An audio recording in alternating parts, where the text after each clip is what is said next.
Habib Balawi, nggak jauh beda dengan Yulia. Manusia purba yang punah sekian lama. Habib Balawi, nasab nabi palsu turun zaman. Setiap di pengajian selalu banggakan nasabnya. Setiap yang dibicarakan soal karomah Habib, mujizat Habib, ikuti Habib pasti masuk surga, punya kapling surga. Ini abad digital, bukan abad cerita dulu.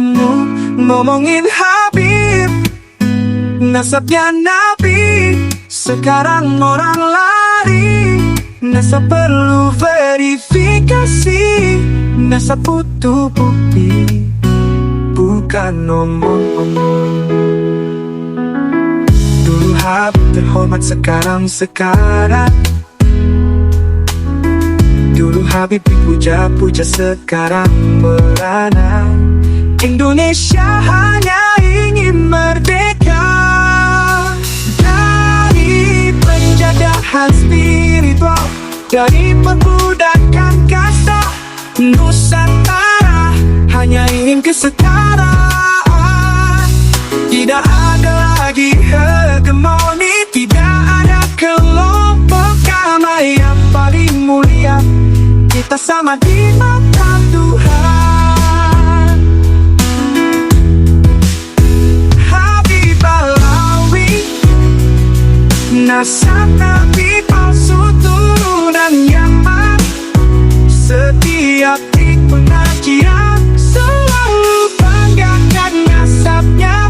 Setiap yang dibicarakan soal karomah Habib, mujizat Habib, ikuti Habib pasti masuk surga, punya kapling surga. Ini abad digital, bukan abad cerita dulu. Ngomongin Habib, nasabnya Nabi, sekarang orang lari. Nasab perlu verifikasi, nasab butuh bukti, bukan omong-omong. Dulu Habib terhormat, sekarang sekarat. Dulu Habib dipuja-puja. Assalamualaikum sahabat AW Kertapati, kita kembali di Opini AW Kertapati Channel dan TV pada suka Kiai Syarif Rahmat. Dan hari ini memang kita sedang berada di kediaman beliau, Kiai Haji Syarif Rahmat. Dan ini ada tamu kita hari ini, sahabat-sahabat kita dari Lampung, Bapak Jumail, Pak Yai, Pak Rosidi. Ya. Ini ada peristiwa yang menarik yang ini sebetulnya luput dari beberapa teman-teman kreator atau YouTuber. Tapi ini peristiwa yang sebetulnya peristiwa momentum ya, di mana perkembangan dari polemik nasab ini, palsunya nasab klan Balawi ini, jarang orang lihat. Bagaimana progres di wilayah wilayah Lampung, khususnya di Kabupaten Brengsem. Nah, coba pertama kali dengan ceritakan kronologinya. Ini tokoh penting di Lampung ini siapa dan bagaimana peristiwanya itu, coba. Kalau tokoh pentingnya itu kan itu dari Jawa, bukan dari Lampung. Pada kunjungan dakwah Gus Paris dari Puntet. Oke. Pada saat itu kita ikut nderek pengajian di daerah Sendang Agung. Nah, pada saat pulang ada istilahnya akan ada pengalihan arah, bukan lagi ke arah balik ke Lampung tapi ke arah Padang Ratu. Nah, di situ kita udah dibuntuti 3 mobil cuman dalam keadaan hujan deras. Ya. Nah, kita oknum di dalam mobil itu siapa aja kita nggak tahu, cuman pada saat itu udah ada itikat yang tidak baik kepada Gus Paris dari Cirebon, arah pulang ke Cirebon dari Lampung arah pulang ke Oh, jadi Cirebon. Gus Paris ini ada acara di Pringsewu. Di Sendang Oh, Agung, Sendang Agung. Lampung Tengah, Posisi menuju pulang baliknya. pulang balik. Oke. Itu acara apa di sana? Pengajian hotmil ya Pak, lagi itu. Hotmil Quran. Di Pengajian bulan apa? Kalau hotmil masih ingat? kurang bulan 5 apa ya Pak lagi itu ya? Mei, kurang lebih bulan Bulan Mei Mei. ya. Iya. Sebelum acara di mana tadi? Sendang itu, Sendang apa? Pertama di Pondok Pesantren Al Hikmah, Oke. Bandar Lampung. Kedua Ya. di Pondok Pesantren Nurul Iman. Oke. Dan yang ketiga di Sendang Asri, Lampung Tengah. Ini masih terkait tentang apa dengan ceramah-ceramah yang menyinggung soal nasab atau bukan? Iya, Oke, ya. terkait dengan nasab. Ya, oke. Lanjut. Nah, beliau pulang. Ini oknum siapa nih kira-kira? Kalau untuk oknum kita tidak bisa menyebutkan satu persatu orangnya karena dalam keadaan hujan deras Oh iya. dan kita dibuntuti 3 mobil. Nah, mobil itu pun karena keadaan gelap di kebun-kebun sawit sama sekali kita tidak bisa mengenali mobil-mobil tersebut. Oke. Tapi ada insiden nggak pada saat itu? Pada saat apa namanya dikuntit sama 3 mobil itu setelah Gus Ya, Paris mau pulang itu? intinya mereka itu mau mencegat, nggak tahu tujuannya apa, cuman kita halang-halangi sampai kita telepon supir beliau untuk lebih dulu kita halang-halangi agar jauh. Saya bilang kalau udah ada 3 mobil 1, 2, 3 ini mau menyalip jangan saya kasih jalan sebelum nyampe di tol. Jadi sampean juga satu rombongan juga ya? Kita satu rombongan 3 Berarti mobil. ada kurang lebih konvoynya 4 mobil mungkin ya? Pertama kita 3 mobil. Ya. Rombongan kita 3 mobil dan mereka yang menguntit 3 mobil juga. Oh, iya. Jadi kayak kejar-kejaran gitu ya? Kayak kejar-kejaran. Tapi sampai sekarang memang belum teridentifikasi dari tiga Sampai sekarang mobil-mobil tersebut belum saya ketemu. Tapi ada indikasi bahwa 3 mobil itu memang ingin melakukan sesuatu dengan Gus Paris itu ya? Positif karena keadaan kalau mobil baik itu nyalip itu nggak mungkin ngelakson itu sampai sekencang itu mau nyalip kita itu nggak mungkin. Iya. Tapi mereka nggak berani menunjukkan mukanya ya? Nggak bisa Hanya menutup ngevlog di jalan aja gitu ya? di jalan aja. Oke. Nah, setelah itu dan sampai hari ini belum terungkap itu siapa 3 mobil itu? Belum terungkap. Dan saya juga tadi dengan Pak, dulu Pak saya namanya, Pak Jumingin, ada kasus apa juga Pak di sana? Atau bagaimana sih setelah polemik ini berjalan, ini progresnya bagaimana di wilayah Pringsewu ya? Ya kalau kaitannya dengan saya pribadi belum seberapa banyak ya. Ya intinya ada seorang oknum habaib yang kepingin dimasukkan di grup kami, grup Gawakis. Prinsip itu kan ada grup Gawakis yang juga GMM itu Jamiatul Makulat wal Masyrubat. Oh, Jamaah seperti makan-makan. kayak PBI gitu ya? Enggak, ya cuma Tidak. untuk gus-gus saja. Oh Kalau iya, ada gus-gus jadi pondok-pondok pesantren itu. Iya, oke. Nah, itu dia pengen dimasukkan, setelah dimasukkan, ternyata sebenarnya ketika mau memasukkan itu udah ragu karena memang sikapnya yang kurang bagus dari oknum tersebut. Itu Muhibin atau dari Itu oknum habaib. Oknum Habaib? Oknum habaib langsung. Jadi ketika setelah dimasukkan terbukti dari sekitar sebulan dimasukkan itu dia posting gambar-gambar Laskar FPI. Yang saya paham itu Laskar FPI. Walaupun FPI sudah dihapus, tapi kan orang-orangnya kan paham. Di grup itu ya? Di grup itu masukin Laskar itu, maka langsung tak balesin. Yang lain belum ada yang balesin, tak balesin. Mohon maaf, di grup Gawakis ini sementara ini tidak pernah mempermasalahkan Muhibin dan Habaib. Jadi tolong postingan-postingan yang sifatnya itu tendensius jangan diposting di grup ini. Nah, kemudian dia jawab, ya apa salahnya kurang lebihnya, apa salahnya yang cuman posting para pecinta-pecinta habaib. Tak balas lagi, tidak semua orang itu pemikirannya sama terhadap habaib. Ya, kita balas gitu, ini terus berhenti dia. Berhenti, terus Abah Husain ini bilang, udah keluarin aja orang itu. Ngomong sama adminnya Cak His itu tadi sebulan. Nah, sampai Cak His itu langsung di pagi, kan dia baru pulang dari Jogja, dari Jawa, jadi malam itu belum buka. Dari paginya dibuka, ada SMS ini langsung dikeluarin. Nah, dikeluarin ada, ya mungkin masih saudara atau apa yang komplain, kok sampai dikeluarin ini kenapa? Nah, terus Pak Cak His itu bilang, nanti jawabannya saya japri aja, gitu. Saya jadi terus jadi debatnya bukan dengan saya, langsung dengan admin itu tadi. Termasuk yang bersangkutan yang dikeluarkan itu juga debatnya sama yang admin yang tadi, tapi nggak dengan saya. Maksudnya kalau dengan saya ya apa maunya gitu, karena nggak dengan saya ya udah biar diurusin. Jadi dari sengaja si 3 oknum itu lebih dari itu memposting mengenai polemik itu ya? Bukan dia cuma posting gambar Laskar FPI. Oh ya, cuma tapi kan saya maksud ini ya, kalau feeling saya mungkin bisa jadi inilah kekuatan kami gitu kan. Feeling saya ya nggak tahu malam tujuan mereka itu, tapi nyatanya begitu saya balas kaki itu kan kayak gitu.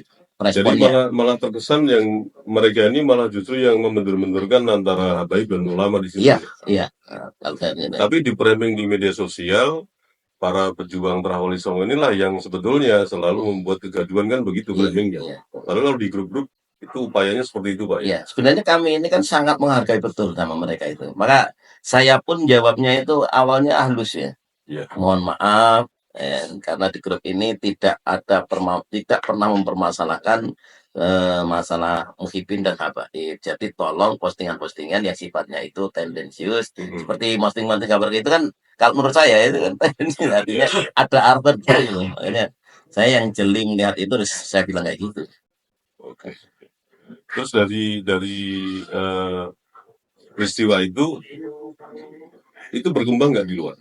Ya nggak seberapa meluas sih, cuma respon teman-teman ya cuman bagus dulu, nyenangan berani loh.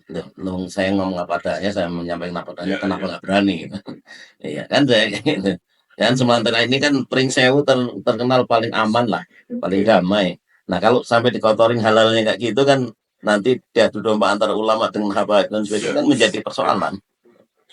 Terus ini Pak, di Pringsewu sendiri untuk progres di dunia nyata, itu pergerakan mereka untuk melakukan kayak haul selawatan itu masih banyak nggak pesertanya atau jamaahnya, khususnya muhibinnya? Kalau sekarang ini kayaknya sudah sangat jarang sekali ya. Udah kegiatan-kegiatannya gitu. Karena aturannya mungkin sebulan 5 kali 6 kali dulu sudah berkurang ya. Sangat berkurang. Ya ada yang rutinan sudah sejak lama, itu ngaso namanya, ngaji sholawat itu memang dulu yang diriin justru kalau ini berbalik, dulu yang diriin itu Al-Qur'an Habib. Tapi justru sekarang yang ngisi orang kita Gawakis, yang ngisi ngajinya dia hanya sholawatan sekedar, terus yang ngisi ngajinya teman saya. Tapi tidak merubah rotipnya atau sebelumnya? Kalau rotipnya karena saya nggak ikut kegiatan, belum pernah ikut sama sekali, saya belum pernah ikut. Cuma dengar karena ada kegiatan di mana. Kalau rotipnya saya nggak lihat langsung, jadi saya nggak ngomong dirubah apa enggaknya. Tapi pasti yang jelas volume kegiatannya berkurang, apalagi jamaahnya juga bisa yang pengikut dulu itu makin berkurang. Oke, kembali ke Mas, aduh lupa lagi, sorry, gampang lali ya. Mas Rosidi. Semalam kan cerita itu ada gesekan Mas Rosidi dengan seorang bernama, tapi itu Umar ya? Benar. Nggak pernah kita. Atau istilahnya yang Mas tangan semalam itu sebenarnya gimana tadi sebetulnya? Kalau untuk dengan nama itu? Kalau dengan dia saya sama sekali belum pernah secara langsung bertemu pun belum pernah. Jadi pada saat kita ikut nderek Gus Paris dari Cirebon itu, emang kita tidak ada satu orang pun yang kenal dengan oknum-oknum tersebut. Satu pun nggak ada yang kenal. Nggak ada yang kenal. Saya pikir dari kelompok di sini tuh mereka memang sengaja menunjukkan dirinya, kemudian mencoba untuk memancing-mancing situasi gitu loh. Tapi itu memang tidak melakukan apa-apa, hanya nge-move aja gitu. Iya, yang nge-move bahwasanya oh mungkin ingin menunjukkan ini kekuatan kita. Cuman sebelum hal insiden itu terjadi, kita udah alang-alangin dulu. Oke. Tidak sampai menyalip rombongan kami karena saya paling belakang. Terus ini Mas Rusidi, selain dari peristiwa itu, kemudian tadi disebutkan juga jamaahnya mulai berkurang. Ada peristiwa apa lagi yang ini masih terkait dengan asap ya? Karena kan kita mau lihat tujuannya ini bukan untuk memframing, tapi tujuannya memang benar-benar ini memberikan informasi kepada daerah lain, perkembangan. Contoh yang sering saya ulaskan di Kabupaten Wonogiri. Nah, di Pringsewu sendiri sebetulnya seperti apa faktanya? Ya, kalau di Pringsewu khususnya para kiai-kiai lah ya, yang saya dengar itu ya dulu ketika awal-awal belum tenarnya pun belum viral ini ya. Kan banyak kiai-kiai yang didatengin, kemudian yang namanya kiai itu kan sangat hormat, sangat nanti betul sama mereka itu kan. Kemudian yang namanya kiai kan pulang kan ya di amplop lah, kasar ngomong di amplop. Modelnya itu langsung dibuka, lihat kalau nggak sesuai buang betul. Dulu seperti itu. Iya. Masya Allah. Iya, itu udah saya dengar dari beberapa kiai. Makanya begitu viralnya persoalan ini, kemudian kayak gitu baru sadar mereka. Dan banyak teman itu yang di model kayak gitu, dipasang minta ini dan sebagainya. Akhirnya terjadi percekcokan. Nah, sekarang banyak teman-teman di Gawakis itu sudah menyatakan wis ora cium tangan meneh karo Papua. Rata-rata di Pringsewu seperti itu. Iya, udah ada banyak seperti itu. Kunjungan mereka ke para kiai, kemudian dibeseli ya, terus beseli. Itu langsung kontak dibuka di depan kiai. Dibuka, iya. Tapi saat itu reaksi kiai di sana gimana? Ya, namanya kiai tetap ya, nggak ada respon marah dan sebagainya. Ya kata tadi itu tadi. Ya saya. Jadi kalau kurang langsung tambahin. Ya ada yang nambahin, ada yang saya cuma punya ininya. Atau diutang dulu deh. Enggak sampai diutang kayaknya belum. Kayaknya belum ada. Kemudian diutang gitu. Tapi intinya ya kayak gitu. Nah itu sudah beberapa kiai saya kan ya kalau saya kiai kayaknya dari kelas apapun ya saya deketin. Jadi laporan. Selain itu, Pak. Selain disowan, mereka keliling ke para kiai, kemudian dikasih amplop tapi setengah maksa itu kan istilahnya. Kurang kok nambah, jadi ya kurang ajar itu kan. Selain itu, tindak tanduk karakter mereka nih sebelum ramenya ini gimana dulu ya? Iya, itu pernah memang kegiatan di Padasuka waktu itu yang saya ingat. Ya sempat menghebohkan karena FPI sudah dibubarkan, FPI waktu itu sudah dibubarkan, tapi masih bicara tentang FPI itu sangat kencang sekali untuk visi-visi mereka. Makanya kemudian waktu itu langsung ada reaksi dari jamaah, dari pihak-pihak tertentu, yang akhirnya dia juga waktu itu sempat minta maaf juga. Oh, jadi seperti itu ya. Kalau sekarang posisinya gimana? Posisi sekarang ini, tadi kan para Habib ini keliling ke para kiai, kemudian Muhibinnya juga terus bagaimana FPI itu berjaya terus. Sekarang bagaimana setelah sampai hari ini ya, polemik ini berjalan tentang kalau Muhibin sudah sangat kurang sekali. Artinya teman-teman yang dulunya pecinta betul, masih memang ada teman saya yang masih terlalu dekat sekali. Termasuk yang hadir ini kayak Haji Narto dulu itu Masya Allah jadi dulu Muhibin ya dia jadi ATM-nya. ATM-nya. Tapi ya sekarang alhamdulillah udah. Saya ngomong apa ini? Tolong di arahan ya Allah. Alhamdulillah sekarang udah enggak gabung. Ya begini Pak, kenapa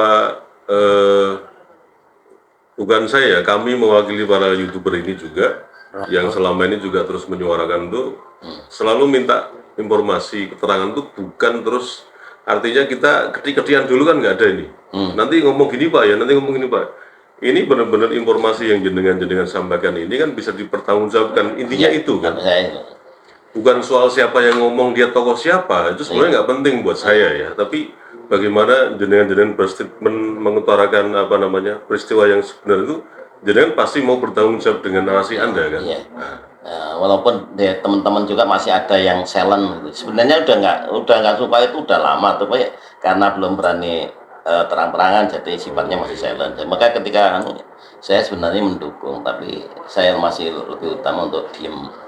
Tapi ketika nanti pergerakan mereka cukup keras ya, saya kira tinggal nunggu waktu aja.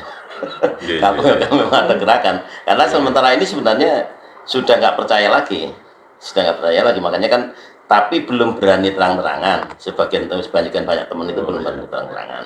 Ada beberapa yang terang-terangan, tapi itu pun ketika obrolan biasa, tapi ketika di media itu belum ada yang berani. Tapi selama ini jenengan ini tidak pernah dihubungin mereka ya, para Habib itu ya? Kalau saya nggak pernah. Atau istilah kerennya itu bahasa mereka kan tabayun gitu. Tabayun, belum, nggak ada yang. Jadi kan belum pernah ya?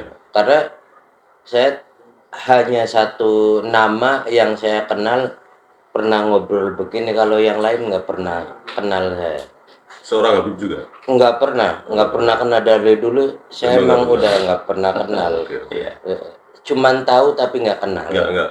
Oh, apalagi akrab ya? Akrab nggak pernah.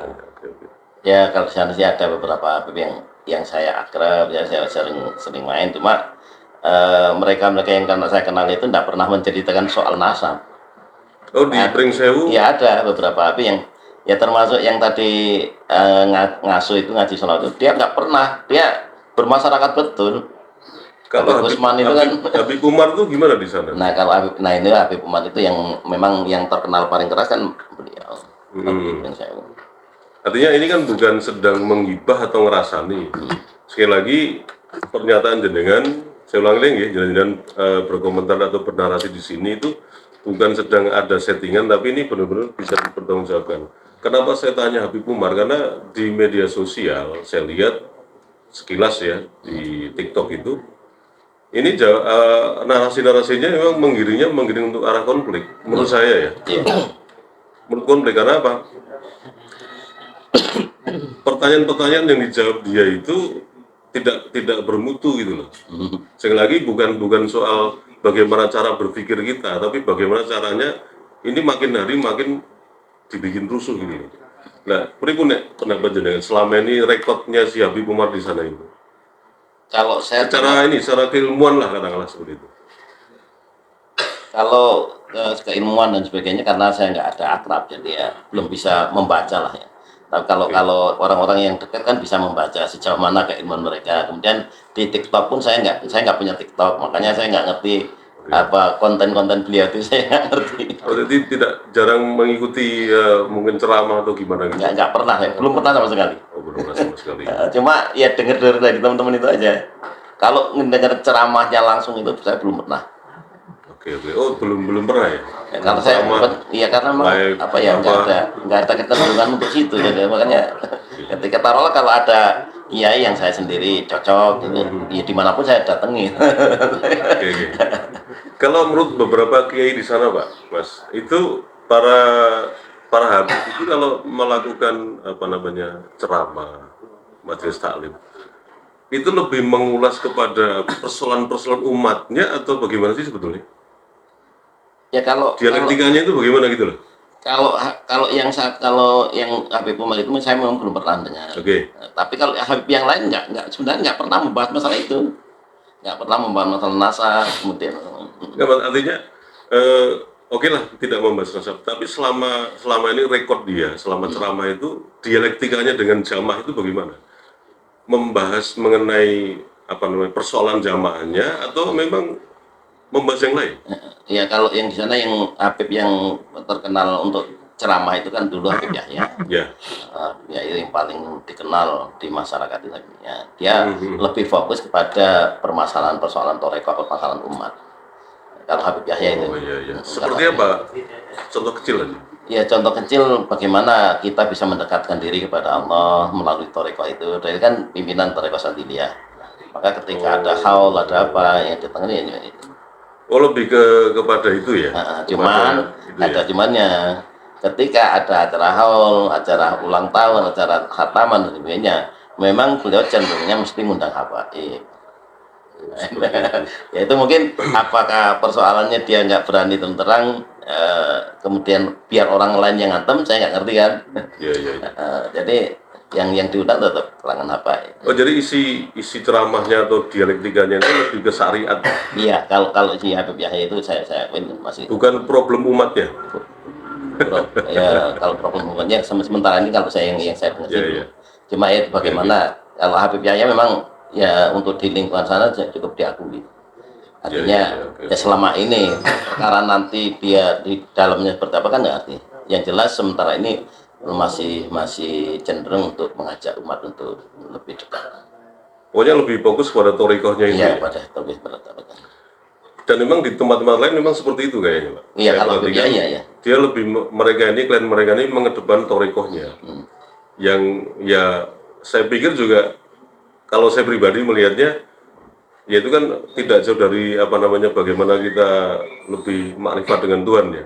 Tapi maksudnya kalau menurut saya bedakan dengan Kiai Pribumi itu, kalau Kiai Pribumi itu lebih bagaimana dialektikanya itu ngurusi umat itu, problem-problem umat, bukan sekedar mana syariat aja. Nah, nek menurut jenengan gimana untuk yang di Pringsewu khususnya? Apakah memang ada sosialisasi seorang klien mereka itu, habaib itu melakukan tindakan dengan sosial langsung ke Kalau masyarakat? tindakan lain belum ada. Artinya seperti kita misalnya mengadakan bakti sosial, kemudian ke bulan Muharram kita santunan yatim itu, saya belum pernah belum lihat. Ya kalau kiai-kiai kita arahnya ke situ. Jadi ketika bulan Muharram bagaimana mengumpulkan jamaah untuk bisa mengumpulkan dana, kita santunan anak yatim, kita santunan apa. Nah, tapi kalau mereka yang saya lihat sementara ini belum ada arah situ, yang arahnya ke arah sosial. Dari dulu sampai sekarang? Ya, yang saya pahami ya. Tapi ketika peristiwa akbar ngundang Habib. Ya, itu. Nah, makanya kan saya katakan itu. Apa karena dia beranggap belum tenang, jadi istilah memukul ya silakan orang lain aja yang mukul, jangan saya yang mukul. Kan bisa aja. Itu yang saya pahami seperti itu. Oke. Mungkin Mas ada cerita lagi selama perdebatan ini, polemik palsunya nasab dan bala ini di sana? Kalau sepengetahuan saya untuk hari-hari kemarin, mereka itu sekarang ya tujuan kita sesuai PWI bahwasanya. Oh iya, sorry. Iya. Reaksi setelah PWI didirikan di sana? Iya, sekarang mungkin mereka sudah mengetahui. Nah, jadi untuk perkembangan sekarang mereka sudah alhamdulillah sudah membaur seperti layaknya kita berteman, tidak ada perbedaan. Tidak ada gap lagi ya? Iya, udah pakainya sarung, udah pakainya peci hitam. Jadi berteman itu ngobrol itu udah enak. Jadi untuk kayak kemarin di acara Pak Taji Kolo Cokro yang ada di Provinsi Lampung tentang budaya-budaya leluhur kami, bahwasanya leluhur kami juga dulunya mulai begitu ya? Iya, udah ikut menghadiri ya udah biasa. Jadi berteman. Kalau dulu kan duduk itu untuk kalangan mereka menggerombol sendiri. Sekarang udah duduk bareng bersama. Nah, itu tujuan kami memang persaudaraan untuk tidak membenci. Seperti U18 ya, naturalisasi gitu. Naturalisasi. Seperti itu ya. Iya. Tapi itu hanya lip service sementara kasus ini berjalan atau bagaimana kira-kira? Ya kalau menurut saya sih apa ya, karena memang di Pringsewu itu kan kekuatan mereka itu sangat minim gitu loh. Kan ujuk-ujuk tuh itu. Dia mau pakai sarung, pakai biasanya kan nggak mau mereka. Iya. Nah ya kalau menurut saya ini pertimbangan mereka itu karena kekuatan Pringsewu kan masih sangat minim sekali kan. Masih sangat. Mereka masih terlalu minoritas. Iya, masih minoritas. Itu ada apa namanya penduduk dari Kota Pung, dari Bandar Lampung yang menopang di Pringsewu itu. Iya. Dari luar ya? Iya dari luar. Kalau dari Pringsewu sendiri, teman. Secara kekuatan jumlah mereka tetap masih minoritas sekali. Apalagi muhibinnya ya. Iya. Oh bisa jadi memang ya oke lah, kita husnudon aja lah. Itu bukan satu cara untuk mimbo-mimbo saja. Ya. Ya. Oke, Ya kalau bagi saya kan sebenarnya siapapun, yang penting kalau memang mau ngaku apapun ya ditunjukkan gitu loh. Misalnya keturunan siapa, kalau anak macan nyatanya kakinya 2 kan ya nggak mungkin loh. Kalau ngaku anak macan nyatanya kakinya, masa anak macan kakinya 4 kok ini kok kakinya 2. Ya seperti yang disampaikan Pak Yai kemarin, masa ayam kok menggonggong. Iya, Itu kan kita jadi ragu ketika ada ayam kok menggonggong kan, ragu kan. Nah itu yang penting nggak perlu kok jadi ayam aja, nggak usah jadi ayam suaranya kok jadi menggonggong, ayam yang mengokok kambing yang mengembek gitu aja. Ya, kan seperti itu siapapun, saya kira di prinsip ini nggak ada persoalan kalau di prinsip. Siap. Ada pesan khusus buat sahabat-sahabat atau pimpinan-pimpinan di PW di semua wilayah Indonesia? Monggo Pak. Ya kalau saya intinya ya, karena ini persoalan agama, yang pertama yang jelas apapun kalau sudah didasari dengan nafsu itu akan, yang timbul itu akan bukan kebaikan. Walaupun semangat ibadah, tapi kalau itu selagi masih didominasi oleh nafsu, maka belum akan, dampaknya itu bukan sebuah kebaikan. Walaupun kelihatan semangat dan sebagainya, itu ya yang penting kalau menurut saya yang harus dijaga ya nafsu kita inilah. Nanti kita berjuang memang betul-betul lillah menurunkan agama Allah, yang itu tidak kalau selagi itu masih didominasi oleh nafsu, maka akan tujuan kita nggak akan tercapai. Siap. Makanya ya, kalau mau diminta pesan ya saya kira kayak itu. Ya utamakan persahabatan dan sebagainya, persaudaraan. Kemudian ya tetap kita tegas, ya, tapi bukan ya tegas dan keras itu kan beda. Nah kalau Pak Yai yang saya nilai tegas, bukan keras tapi tegas. Jadi ketika karena kalau orang keras kan kadang bengoknya bandar, nggak jelas. Itu ya kita boleh kalau memang itu ya tegas, kita harus siap tegas, termasuk ketika kita mau mengadakan demo dan sebagainya, kita harus selektif betul. Mana demo-demo yang sifatnya untuk membidik seorang itu, ini sifatnya personal atau sebuah jamiah. Taruhlah misalnya kemarin seperti di NU sendiri, saya katakan ini jamiah apa personal. Kalau harus jamiah, maka keputusan tertinggi itu adalah permusyawaratan, ya gitu. Permusyawaratan itu adalah keputusan tertinggi. Demikian juga di sini. Jadi karena saya yakin mereka itu tidak hanya kekuatannya, tidak hanya Habib-Habib yang ada di Indonesia, tapi itu pasti ditopang oleh ada tertentu lah yang menopang mereka, baik dari segi finansial maupun segi keilmuan dan sebagainya. Kalau menurut saya pasti ada pendukungnya, sehingga ketika kita gegabah melangkah, itu akan ibarat peluru akan bandil kita. Itu kalau kita nggak selektif, nggak hati-hati itu. Dan banyak pendapat dari teman-teman di luar sana, kekuatannya sebenarnya lebih ke finansial, powernya itu. Kalau soal keilmuan dan lain sebagainya, ya itu banyakkan lip service, itu informasi teman-teman ya. Begitu. Nah dari Mas sendiri mungkin untuk mewakili teman-teman LSI di Pringsewu dan untuk LSI yang di seluruh Indonesia, mungkin ada pesan Mas dari pergerakan ini? Pergerakan PWI Indonesia. Ya, pesan saya, mari bersatu. Kita sama-sama berjuang untuk keilmuan agama, untuk leluhur kita, budaya kita harus kita junjung. Bahwasanya leluhur kita itu yang kita bawa dari istilahnya 3000 tahun sebelum masuknya Islam. Ya, peradaban di Indonesia itu kan udah lebih maju dari peradaban dari luar. Mari kita sama-sama menjunjung tinggi nilai budaya kita, leluhur kita, khususnya di negeri Nusantara kita. Mari kita sama-sama bersama bahwasanya untuk kedepannya nilai-nilai akidah agama Islam ataupun untuk tidak ada antara air dan minyak. Iya, minyak pun kita butuh, air pun kita butuh. Ya, itu aja. Aja? Ya. Oke. Ya.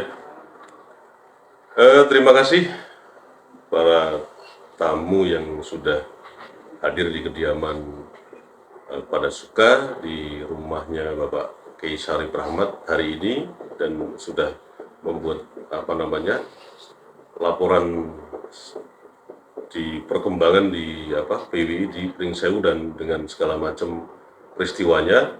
Mudah-mudahan dari beliau-beliau ini bisa juga menginspirasi dari para sahabat-sahabat di PWI di seluruh Nusantara, terutama juga para pemimpin-pemimpinnya, supaya memang kita mengedepankan lebih kepada bukan nafsu ya, tapi kepada bagaimana berpikir itu selalu menggunakan nalar dan semua tetap berpijak kepada kemaslahatan. Sahabat-sahabat AW Kertapati Channel dan juga TV Pada Suka, saya kira itu saja ulasan hari ini dan mudah-mudahan sekali lagi bisa menginspirasi dan bisa memotivasi juga menginspirasi bagaimana agar perdebatan polemik nasab palsunya Glenn Balawi ini benar-benar bukan lagi mengedepankan emosi, tapi lebih bagaimana kerangka acuan berpikir kita atau mindset kita lebih tertata dengan baik. Terima kasih Pak Mas atas kehadirannya.